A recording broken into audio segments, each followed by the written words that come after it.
So, I'm back in the house, and after reading this chapter, I gave One Piece, specifically Big Mom, some thoughts. And I was wondering, how could Big Mom know everything that's happening currently? She knows basically everything that's going on in her territory, basically. So I wrote down a few points, and hope whoever's watching this video, I hope this fills in any blanks that they might have, or just helps to put a piece of the puzzle together. And also, before I get into it, I want to state that I came to the conclusion that One Piece is all a big puzzle. Each chapter you get a piece of the puzzle, and you just put it together. Now, I came to that conclusion because if you go back to any past One Piece episodes or chapters, it's like a building block, hence a puzzle. You build on each other until the picture is complete. You build on a block until your picture is complete. But further ado, let me go through my points. Okay. Point number one. In this recent chapter, some flowers were watching Pedro and Brook in the shadows.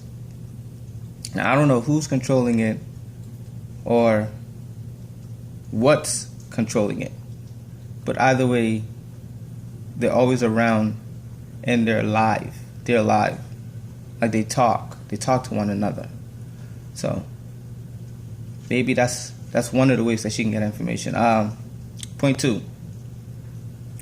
She had the plans for the factory that Caesar was at on Punk Hazard.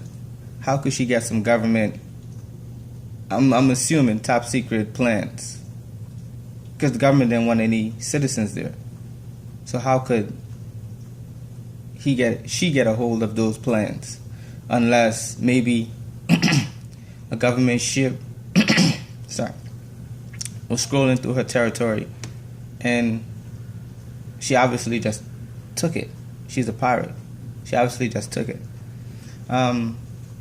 Brings me to the celestial dragons, the exploding cuffs as well. How did she get a hold of those too? Maybe she just took it from someone passing through again. Brings me to another point. She has sea snails in the sea, meaning that sea snail transponders, meaning that anything that comes in direct contact with them, it'll alert her or alert her underlings and so forth up the ladder. Very awareful. Okay. Other point. By her having the sea snail and her having her own territory, she probably has the same person that's controlling the flowers, or what's controlling the flowers. They're probably all over her territory, meaning when Luffy those landed on Chocolate Island, immediately they were being watched immediately. Also, Pudding showed up at the Clear Blue. As soon as they're about to get in trouble, she showed up at the Clear Blue. Another point that adds to maybe they're being watched. Okay.